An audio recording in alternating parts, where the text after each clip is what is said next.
Today we will be discussing the career of the legendary Canadian singer Celine Dion, and we will be discussing her diagnosis of stiff person syndrome. This is Doctor versus Comedian.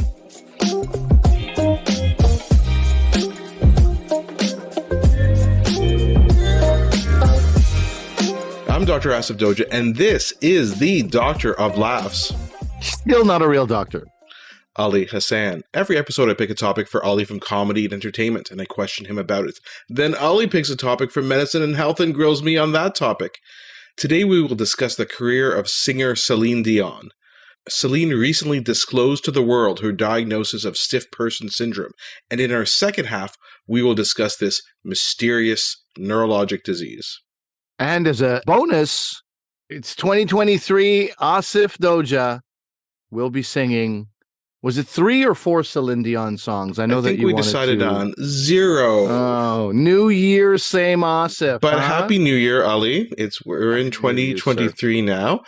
So we were off for a couple of weeks, and people don't know this. They may know if they follow Ali on Instagram. We went to Dubai, Ali and I, and some of our friends. Tell everybody how Dubai was, Ali. Dubai is so technologically advanced that I'm a little bit sad to be back in Canada, if I'm being honest with you. I love this country, but man, we are like the amount of discussions and board meetings and God knows what that has to happen before anything takes place. It's actually embarrassing. It feels like when I was in Dubai, I don't know if you felt this vibe. It feels like somebody has a thought on a Friday and building starts commencing on Monday. Like it really feels like things are moving at an incredible pace. And, to the point where there's this museum of the future, absolutely gorgeous exterior, nothing I've ever seen like before. We were watching the football game. We were watching France and who are we watching again? It's so long ago. We were watching a World Cup game. We were watching Argentina and Croatia. Argentina, Croatia, and there was a couple from Netherlands recommending we go to this Museum of the Future. I was like, okay, you know what? I think I have to do this. I look it up, it's gorgeous. And then I read about it. It is the view of what the future will look like in 2070. That's what this museum is. And I couldn't bear the thought of comparing what Dubai thinks the world will look like in 2070 and then Canada, where we're probably still going to be discussing, you know what, maybe we should have a high-speed train in this country. Wouldn't that be cool? Ottawa and Toronto linked by something that goes 250 kilometers an hour. Anyway, you come back a little bit bitter. The world out there it's moving. It's moving. Things are happening. Don't let the media fool you and think that it's some backwards place. It is crazy advanced, and the food quality was better. The air quality was better. I was I'm excited to go back. Yeah. What were your thoughts? Yeah, it's an unbelievable city. There's just so much going on there. People call it the Las Vegas of the Middle East. I don't know if that's quite accurate, but as you said, it's this technological hub, this industry hub, business hub. It's another level, man. And you actually went back a little bit earlier. I moved on to Abu Dhabi. Abu Dhabi has got a very interesting thing where the way they are competing with Dubai, because in many ways they can't, they have a real emphasis on green, on the environment. They're planting all these mangrove trees, and the mangroves the intention is that they will offset some of the pollution that the city creates. So that was another interesting thing to see in that region. It's not a completely sort of reckless building with no regard for the climate and for the world we live in. So anyway, something to look into, folks. Yeah, for sure. This portion of the show is brought to you by the UAE Tourism Board.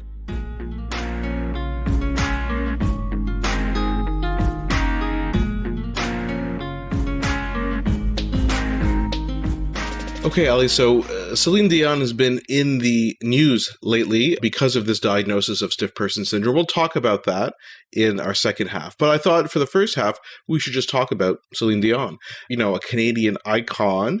And so let's start from the start. When did you first hear about Celine Dion? You, as opposed to you grew up in Quebec, and she started off her career in Quebec singing in French. So tell us about how you kind of got exposed to when you heard about her. I don't think you can talk about Celine Dion without talking a little bit about the star system that exists in Quebec that does not exist in Canada.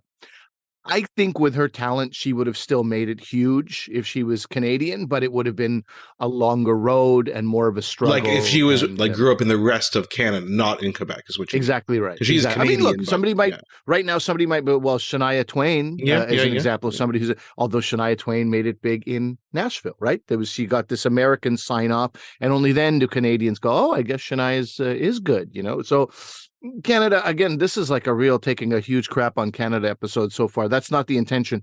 But Quebec does have a star system. Quebec does. And what I mean by that, if you're not aware, it means quite literally there are systems in place to help support, encourage, and foster talent when it's shown. And also there is something in the people of Quebec where they just quite simply will support their own. And you see this in many different communities. I've talked about my friend Maz Jobrani, who we've had on the show. Maz, the Persian community will go and support him wherever and whenever he comes out with something. Angelo Saroukas is a Greek friend of mine, same thing. The French Quebecois are the same. They will support people, which is why you have all these comedians in Quebec, we've talked about this, who are millionaires, and they have never left the border of Quebec, many of them. They have been just able to tour, somewhere between 19 and 40 cities around Quebec year after year after year, and people come out, people support them. So that plays a role in my mind in who Celine Dion is and who she became. But yeah, definitely growing up in Quebec did have an impact, because even though you're right on the border as an Ottawan growing up, you wouldn't have access to the same channels. So we had predominantly French channels, particularly in the South Shore of Montreal, where I grew up.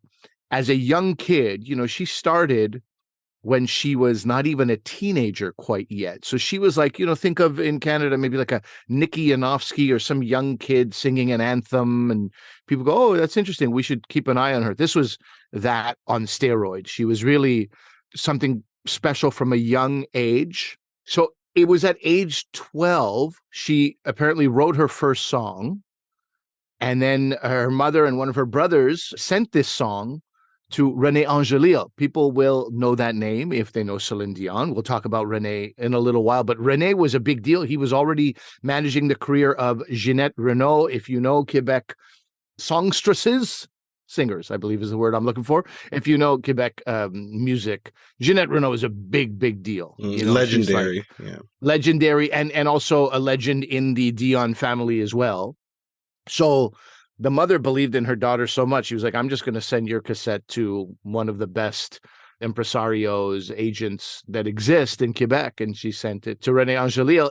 As it turned out, he was just parting ways with Ginette Renault in that time where he got the cassette. And then he went all in on Celine Dion. I remember hearing that he mortgaged his home for her first album, which is, a weird story, because if you're managing Ginette Renault, you should have enough money for, anyway, that's a whole other story. But yeah, so it was like early 80s. She's singing on television for the first time. 1981, she's singing on a talk show. This is Michel Jasmin's talk show probably didn't get, further than the Quebec borders.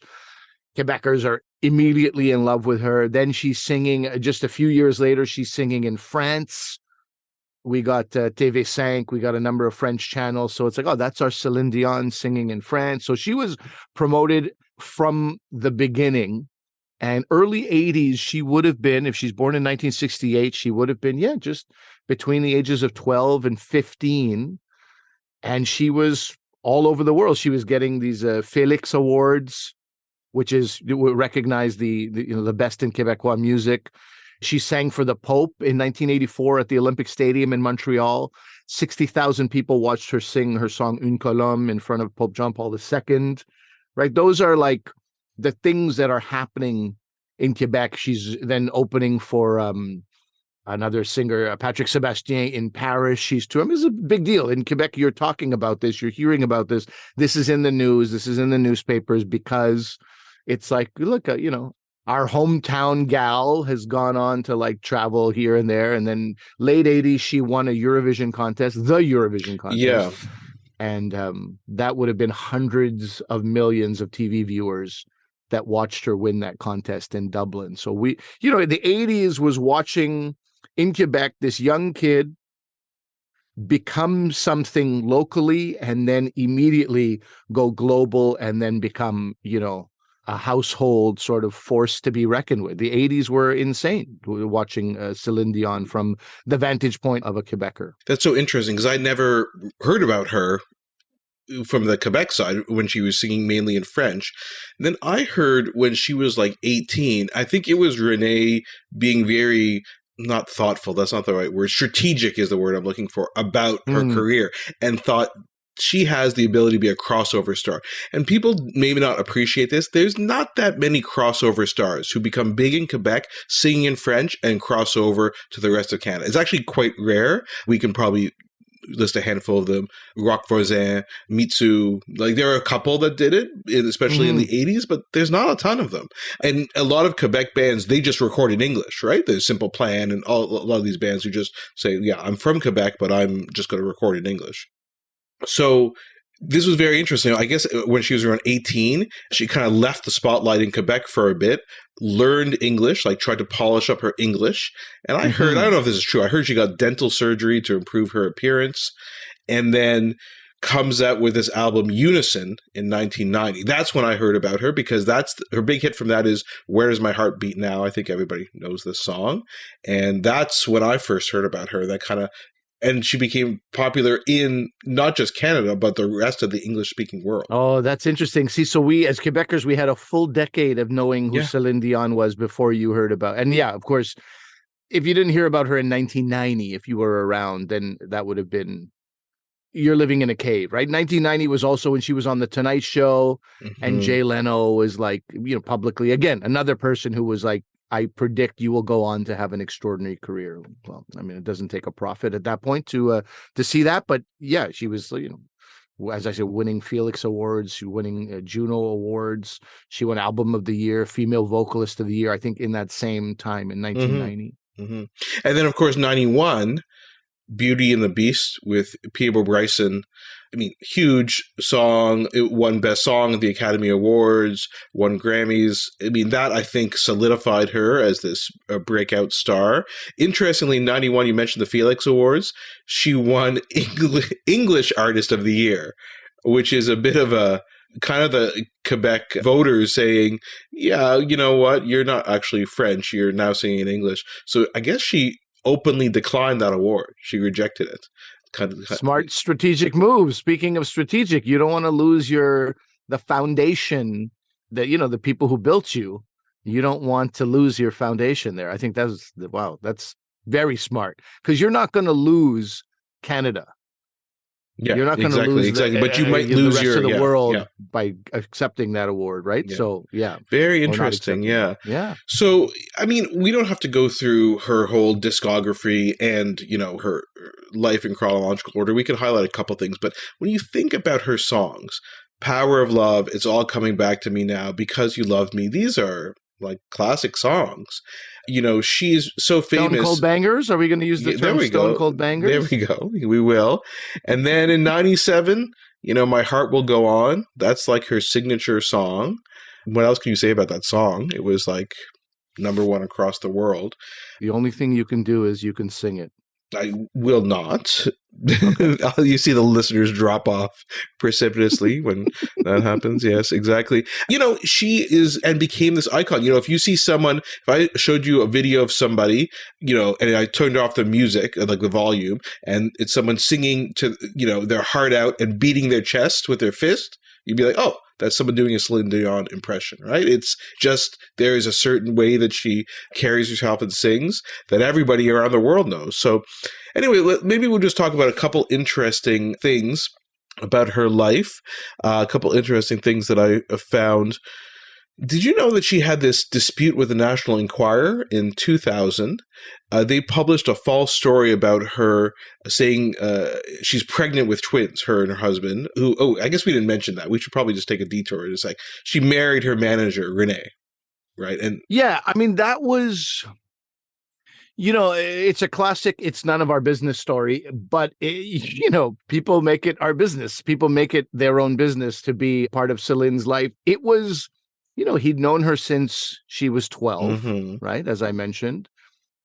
He was 25, 26 years older than Yeah, her. yeah, I think so, yeah. And he had watched her blossom into this woman, and then they got married. But she called him the greatest love of her life. And it's like, who's to say what? He didn't. We know nothing about any impropriety. It's strange for some, that age difference, and the fact that he knew her when he was a child. A lot of people don't marry their babysitter. But I mean, I don't know. I mean, if you had talked to me 20 years ago, maybe we'd be having a different conversation. But now the poor guy passed on, and not in a great way either. And she lost him, and they built this wonderful life together. So Yeah. good for her is what 2023 Ali Hassan says. Why not?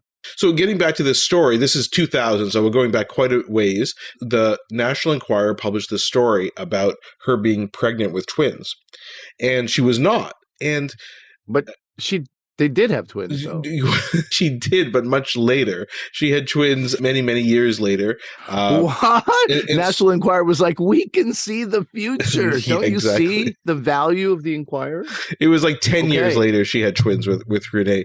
So and was she pregnant at all? No, but any of it true? It was completely made up. It was completely made up, but she was undergoing fertility treatments. So now when you think about it, like that is quite obviously, we should probably do a whole episode on infertility, but it's obviously devastating for people. And then to have this tabloid say that you're pregnant with twins when you're not, or who knows, maybe she was and she lost the pregnancy. Like we have no idea what happened.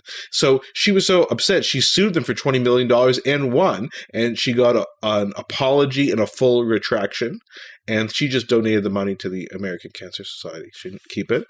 And then, of course, the good news for her, a year later in 2001, she gave birth to her son, Rene Charles. So...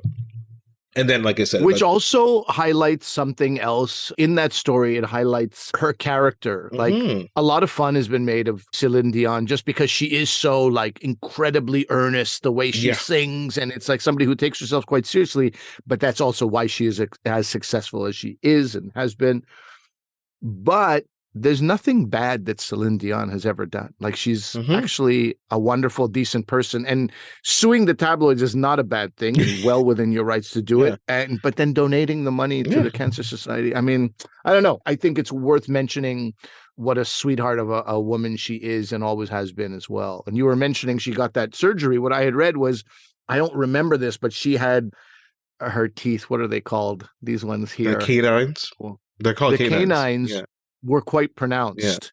And so she looked, I don't know, there were like vampire jokes or whatever there were, but she was mocked for that. So she got the teeth fixed, and I don't know if there was any other surgery or anything, but she came back sort of, more serious and more focused and more determined, and like, had shed that sort of young image. And it was like, she's now a woman and she's ready to take on the world. But anyway, Enquirer, that's a story that I remember vaguely. I would have known she sued the Enquirer. I would not have known why. I would not have remembered why. And the fact that she won and the fact she gave the money away. The other thing is, she's a pretty savvy business woman, her and Renee. And now, of course, after Renee passed away, as we said in 2016, she runs her whole business. Like he took care of that for the whole time they were married. And then now she's in charge. In the early 2000s, she was one of the first big pop singers to do a Las Vegas residency. She did a 600 show contract for 5 nights a week at the Coliseum at Caesar's Palace. And that was eventually extended to 2007 because it was so successful. According to Billboard magazine, A New Day, which is the name of her show, is the most successful Las Vegas residency of all time. It grossed $385 million US back then. Now in present day dollars, that's about 500 million. And this led her to set the stage for other people to do residencies afterwards to try and make that kind of bank. And so, very astute, a trailblazer in that respect. Again, now it's not unusual to hear pop artists doing these residencies, but she was kind of the leader in that. Sure. It also speaks to two things. One, how many Quebecers go to Vegas, and two, how much the U.S. supports stars as well, right? I personally, I don't care who it is. I'm really not going to a show in Vegas. That's just not, I don't know, but this is You wouldn't do that? her- No, because I these don't are think I like would. 4,000 seat venues. So it's not like seeing someone in a 20,000 seat arena or an 80,000 seat stadium. Like, so an Yeah. intimate venue with one of the biggest pop stars on the planet. I don't know, Ali. Like, a lot of polls, even now today, people say, who's your favorite pop singer, female pop singer, and Celine Dion wins. Like, Yeah. even to this day. I mean, I don't know. I mean, I don't know. I've just seen too yeah. many concerts, but I've just Oh, seen too really? many concerts in my Okay, life. okay. Yeah. I would go to something like intimate, 500 or less, that Okay, kind of okay, intimate, okay. smaller band, smaller venue. But I'm concerted out. It happened in my late 30s. I was like, I think I'm done with this. Well, Engelbert Humperdinck, I might go see. No, I just like saying his name. so what about the legacy of Celine Dion? Like, what do you think her legacy is? Yeah, well, as you said, that Vegas residency says it all. She's got this like command of a number of things, her staying power, her draw, but also her voice. She ranks in that top 3. She's in the pantheon. The Mount Rushmore of female singers is Whitney Houston, Mariah Carey, and our own Celine Dion. Yeah. A lot of people have said that those 3 people shaped modern female pop vocal stylings, Randy Jackson from American Idol has said those are the 3. Other people have said she's the best singer of her generation. Diane Warren, who wrote a lot of Celine Dion's hits. Quincy Jones, Tommy Mottola, David Foster, who's also produced Celine Dion. These are people who know a little something about good voices. And, right? and I don't. Quincy Jones. The thing is, if someone tells you that I think she has the best voice out of any singer in the modern era, you wouldn't be like, oh, you have no idea what you're talking about. You'd be like, yeah, that's true. Singers sense, yeah. like Christina Aguilera, their influences are these 3 women: Whitney Houston, Mariah Carey, and Celine Dion. Right? That's who. And of course, so many people then emulate someone like Christina Aguilera. Right? So this is how these things move forward. She was given the Francis Harris Award, the Knight of the Legion of Honor. She was given the Order of Canada. She's an officer of the National Order of Quebec, Canadian Broadcast Hall of Fame, Canada's Walk of Fame. I mean, I don't know what else to say. Well, I've got some quiz material for you here. Okay. Yeah. She had a home in Montreal. It's basically a castle. I call it a home. It's a castle. I've never seen anything. The pictures are phenomenal. They sold it in 2016. It was on this island. Dude, I lived in Montreal for 30 years. Never heard of this island in my entire life. It's this, near Laval and Boisbriand. There was this island, private island.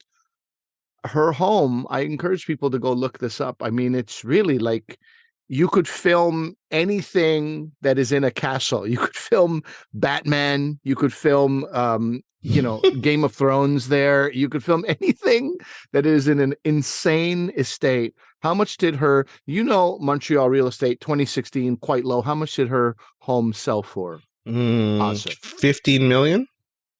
25.5, which is like Montreal prices. That's insane. That's like 75 in other places. In 2010, okay, she did have twins, Celine Dion. The twins are named Eddie and Nelson. Who are they named after? Eddie and Nelson. Nelson was named after Nelson Mandela. I remember that. That's crazy. I didn't know that she Eddie? had that. Don't know who that's named after. So Eddie is a guy named Eddie Marnet, and Eddie Marnet was a French songwriter. He wrote for many people, including one of the greatest French singers of all time from France. Who would that be? Edith Piaf? No. You got it. Yeah, Oh. Did you just say Edith Piaf? Because that's not cool at all. Edith Piaf is her name. It's like rice pilaf, right? Ew. Oh boy. Awkward. Edith Pilau. Yeah. And she named it after him, and he wrote for her as well. Yeah. So she's big fan of Eddie. So that's where Eddie and Nelson came from. Then in 2018, so now those twins would be 8 years old. Older son, René Charles, I don't know how old he would be, but a teenager at this time. She launched a kids wear brand. Do you know what the kids wear brand was called? A children's fashion brand. No, I have no idea. Dion for kids? It's called Nu. N-U-N-U-N-U. Okay. Okay. And then there was another brand which was For elderly people styles. called old. Yes. Yes. Close, but not really. Celine Nunu. Celine Nunu. Okay. Nunu and Celine Nunu. I don't know if they exist anymore, but this is 2018. She launched these brands. I'm sure the province of Quebec alone would support these brands till the day everybody dies. Yeah. So I wanted to mention that, right until 2016, she had a home in Montreal, which is about half an hour away from where she grew up as a kid. Her twins were born. And of course, you said she's a savvy businesswoman. So let me just bring this up about how savvy she is. She's also in the world of fashion and children's fashion. Good for her. It's, as I said, a lot of fun has been made of Celine Dion. None of it merited by her. It's just as somebody who took herself very seriously and who was hyper successful. And so at some point, comedians feel like, I guess we're punching up, not punching down at this point. Recently, my kids pulled up a video of James Corden doing carpool karaoke with Celine Dion. Pretty damn good. It's impressive. It's really, really good. James Corden obviously couldn't believe it that he was doing this. Her voice still phenomenal, as you can imagine. And she still got it. And what I love the most, really able to make fun of herself and really able to, poke fun at the character that people think she is as well. I would recommend that if people are fans of Celine Dion. Carpool karaoke with Celine Dion. It's one of the most recent things I've ever. I will check that out. James Corden, notable douchebag, so I'm less enthused about him. I've been hearing. Yeah, he's apparently a total jerk. This is what we're hearing. Yeah, but definitely not a jerk, Celine Dion. And this will segue to our next section, but I was really actually quite upset for her when she made this announcement about about her new diagnosis. So why don't we just get into that, Ollie?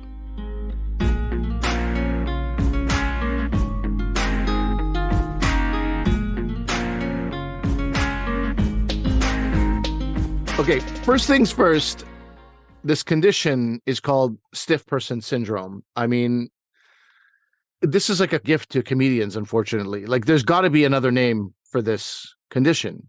No, not really. We used to call it stiff man syndrome, but that's not gender, sake. Yeah, but you're telling me that shingles can have 5 different names, including herpes zoster, but you can't find something that's a little bit more medical? No, I mean, that's what we call it.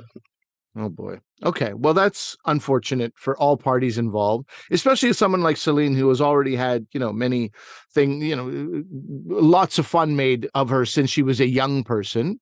The stiff person thing is, I don't know. It's not. Do better, medical community. Get a medical name. No, it's good. Usually in medicine, as you said, shingles. What does shingles mean? Shingles is what's on your roof. Or we name it after somebody. We talked about Ramsay Hunt syndrome. Well, that's just the name. It's not telling you what it is. This actually you like sort of tells you what it is. I know, but it lends itself to comedian jokes about being erections and rigid in bed and so on and so forth. Did I not have to explain it? Okay, sounded like you were still defending stiff person syndrome. First of all, this is what I do for you in this show. I'm so committed to this podcast that I did not look up stiff person syndrome. Well, it's good. There have been many reasons to in the last 3 weeks. I also was very curious, but knowing that we were going to do this in the new year, I'm like, I want to be genuinely interested and genuinely listening to all of this. So tell me what this is. Sure. So this, as a lot of other disorders we talked about, over the past couple of years, it's an autoimmune disorder. Extremely rare. So what happens is your body makes antibodies that normally fight infection. In this case, it makes an error and starts attacking your body. And this will then cause, because it affects your nervous system, especially the neurons in your spinal cord and some of the neurotransmitters there, it gives you progressive rigidity, so stiffness of your body. That's why we call it stiff person syndrome. And muscle spasms, often of your back. We call it your axial areas, which is kind of your back and your core, right? And extremely painful muscle spasms, which can be debilitating. And that's essentially what it is. It can be a bit hard to diagnose because it is so rare, but yeah, that's essentially what it is. You said it is extremely rare. What are we talking about? How common is this? Like 1 or 2 per million. Okay. It occurs mainly in adults, very rarely in kids. There is a childhood variant described, but that's even more rare. So I've never seen a child with it. An adult with it. Maybe I saw one when I did my adult neurology residency, but like I did 6 months in adult neurology when I was training. I don't think I did. Maybe I just heard about it through somebody, but very, very uncommon. So uncommon that many neurologists have not seen it. So also so uncommon that you don't know what causes it, how to treat it yet, or is that information out there? The cause in most patients is we've found these antibodies, which are called anti-GAD antibodies, GAD. So that's glutamic acid dehydrogenase. So you develop antibodies to this glutamic acid dehydrogenase. What this ends up resulting in, and not everybody has those antibodies, which can make it even more difficult to diagnose, but you can have, basically what it does is it causes this increased muscle activity because you have decreased inhibition of the nervous system. So we have these various neurotransmitters in our body. One of them is GABA. So we've talked about GABA. GABA is an inhibitory neurotransmitter. So when we want to activate a muscle, we have to use an excitatory neurotransmitter. And when we want to not activate a muscle, we use an inhibitory one. If you don't have inhibition, it's like a double negative, right? You want inhibition from GABA, but then you don't have that inhibition. So that means you're having excessive excitation of your muscles. So the lack of GABA, the lack of inhibition is causing increased muscle activity. And that's what's causing all the symptoms that they have. But it's a bit of an oxymoron then, that it's like called stiff person syndrome, as if there would be no muscle movement, stiffness. Mm-hmm. But in fact, you're saying that it's excited muscles. You have a lot of muscle activity. That's an interesting, because if you actually had no muscle movement, excessive inhibition, okay, mm-hmm. Say it was the opposite, your body would be completely limp. You'd just be like lying there, flaccid.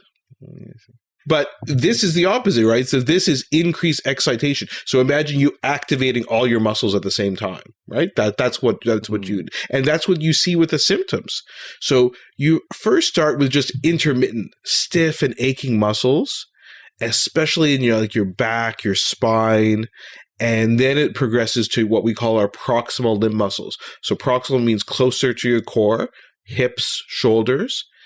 And you can imagine at the beginning, you probably just think, oh, well, this is just, I'm a bit sore because I was exercising the other day, or I'm just getting older. So you kind of ignore it, right? Because it's intermittent. And then it becomes constant. And then you end up being kind of racked with this constant muscle spasming. You have decreased range of motion, you have slow movements, and your muscles activate so much that you get what we call muscle hypertrophy. So it looks like your muscles are getting thickened and built up like you're working out all the time, but it's because they're being excited all the time. And you can even have abnormal postures. Like a classic posture is what we call lumbar hyperlordosis. So imagine like sticking your chest all the way out, your head kind of going back, but it's because of these muscle spasms. And then you can have difficulty with walking, with bending forward even, right? Because it's like your back is arching and now you have to bend over, like it becomes almost impossible to do. And so when we think about a patient like this in neurology, we say that they're statue-like or log-like, right? Because you can barely move. The other problem is you can't move things even voluntarily or even reflexively. We have a reflex in people that when you fall over, your hands should go out, right, to catch you. In babies, that's called a parachute reflex. That's actually how we know babies are ready to walk, is you won't believe that. So around 10 months or so is when this reflex shows up, because, you're about to start walking probably within a couple months of that. So when I see a baby, if I want to see if they have a parachute reflex, you guys will be surprised that I do this. I take a baby who's like 10 months old, I pick them up, and then I put them like they're a dive bomber head first into the bed, and they will put their arms out reflexively to catch themselves. Now, if they don't put their arms out, I don't like smash them into the bed or anything. And we do it as a little game. So we're playing around, but that's how you know. And then if I see that sign, I'm like, oh, they're probably going to walk in the next couple of months. But that reflex is gone in these patients. So they'll fall and just smash their face on the ground, right, without being able to put their hands out. What else can you get? You can get a this woody feeling of your muscles just due to the spasms. It feels like stiff, like a piece of wood. And then you know when we check your reflexes, when your doctor checks your reflexes with a hammer, there, Ali, they get increased reflexes. So these are all the different kind of symptoms that you can have. Those are the symptoms. Just going back to the cause, would Celine Dion's lifestyle, meaning the incredible amount of, muscle activity she would be going through doing residencies that we described, would that have anything to do with this? No. And I bet you at the beginning, if I had to guess what happened, I have no idea, obviously. I bet you that's probably what she thought. She's like, I'm overexerting myself. That's why I'm getting all these painful muscle cramps. Okay, so the doctors are prescribing like muscle relaxers and massage therapy and physio. And then as time went on, eventually, I don't know how it came about. She didn't quite say this in the video that she released, and we could link to that video. It was on her Instagram page about when she disclosed this diagnosis, but I'm not sure how they came about the diagnosis, but she eventually saw some neurologists who thought that, no, it's more likely this. I'm kidding. So it's probably misdiagnosed most of the time, given that so few people in the medical community have seen it and have experience with it. Or delayed diagnosis in a lot of patients. And even more complicated, there can be these rarer variants. So it's already rare. And then you can have these rarer variants. One of them is in children, as we talked about. That's one variant. Sometimes it only occurs in one limb. So it's only your leg that's becoming stiff or your arm. It'd be very hard to diagnose that. Sometimes it can be associated with what's called encephalitis. So confusion, lethargy, problems with the brain itself, not just the spinal cord. And in a lot of cases, and she hasn't mentioned if this is the case with her, it can be associated with cancer. So that's called a paraneoplastic syndrome. We talked about this before when we talked about anti-NMDA receptor encephalitis several months ago. But essentially, your body, instead of the immune cells attacking a virus or something like that, it's attacking a cancer. So sometimes you could develop stiff person syndrome and then you uncover a cancer that your body's been trying to fight. And then, of course, not only do you have to treat the stiff person syndrome, you also have to treat the cancer underneath. So then if it is misdiagnosed so often, how do you diagnose it eventually? How do you get to the heart of the matter, whatever you want to call this? Yeah, there are some clinical criteria. And again, it just takes kind of an astute neurologist to make the diagnosis. So it's really just based on the story and the physical examination. Again, you see the stiffness in the muscles, the kind of what we said, the hyperlordosis with your back being stretched out kind of. The spasms, which interestingly, one of the diagnostic clues is they can be precipitated by unexpected noises, emotional stress, or by someone touching you, and maybe you're not expecting someone to like grab you or touch you, and then you have this movement. Again, that makes you think, oh, maybe it's psychological, right? Like it's emotional stress, but it's not. You can do an EMG, which is a needle test where you insert a needle into the muscle, and you can see continuous activity in various muscle groups. That can give you a clue, though. Yeah, that could be seen in other disorders as well. And then you can do blood work and check for those anti-GAD antibodies, which are only seen in about 60% of cases. So some patients will have no antibodies. There's also other more rarer antibodies, which I won't get into, which you could also diagnose them. And then another criteria to diagnosis is if you treat them with a medication called a benzodiazepine, which that's like a Valium or an Ativan, they improve with that. So that can be a bit of a clue as to that's what's going on. Okay. So what is the treatment? You're mentioning treating, that's not a full rigorous treatment. Is there one? Is there one that like sort of cures this? That's a good question. So we could treat symptomatically with those benzodiazepines, like I said, an Ativan, Valium, things like that. And then there's also other medicines. Some anti-seizure medicines have been shown to work. And to try and affect the course of the disease and to kind of minimize it, because it's an autoimmune disease, we can use autoimmune medication, so anti-inflammatory type medication. So one of them is steroids, corticosteroids. We've talked about that several times on the podcast to decrease the inflammation. Another one is IVIG. I can't remember. Did we talk about IVIG before?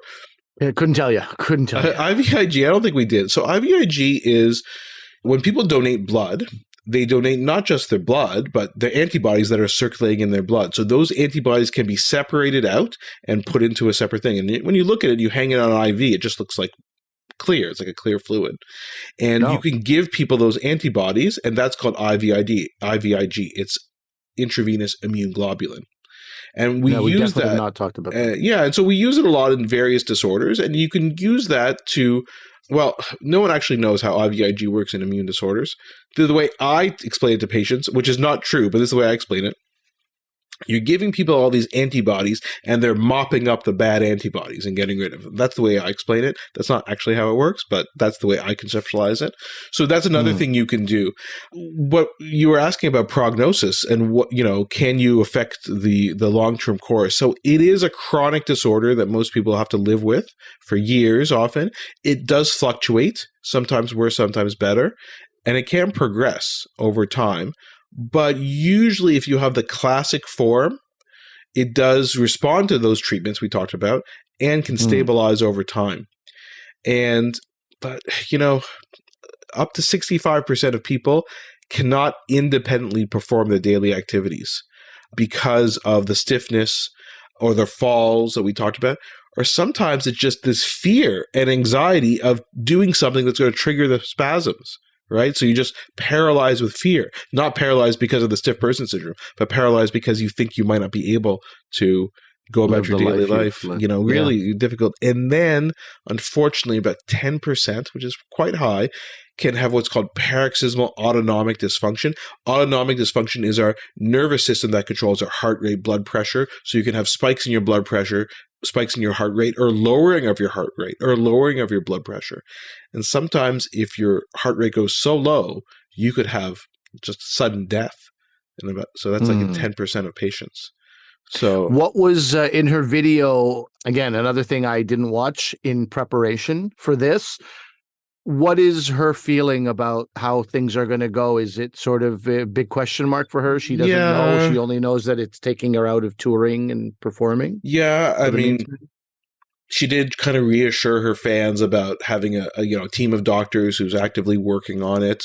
You could kind of tell in her voice and demeanor that this is obviously very concerning for her and certainly affecting her life. So, yeah. Well, I can say we definitely wish her well. And I did want to add, we talk about some of these celebrities who have these conditions. And while sometimes, being interested in this is stargazing, I think from our perspective, it's more like there's two things that come to mind for me anyway. I don't know if you agree with this, Asif, but for me, it's like these are people, whether it be Chadwick Boseman, who we spoke about, Celine Dion today, Justin Bieber. These are people who have the money and resources to eat well, live well, get the best of everything. And yet still some of them will, have these conditions or syndromes or diseases. So it's a little bit of a shock. Like, what chance does the layperson have if people who have all the access to everything are still getting these syndromes? So I think from that perspective, I like talking about this. And the other thing is it's a bit of a barometer, when rich people, again, who have all the money, if they can seek treatment, and if there is a good treatment for something, you can sort of be comforted that maybe one day that treatment will become, more available to everyone. And if they don't, you get to sort of live in fear for the rest of your life. Yeah, I mean, that is less fun. For me, it's just all about empathy, as we were talking about before. I think it's, these things can affect anyone. And, as you said, I don't know. I think, we put people on pedestals and sometimes make judgment about celebrities when we probably shouldn't, but we're all human in the end. And that's why the empathy for people going through this is so important.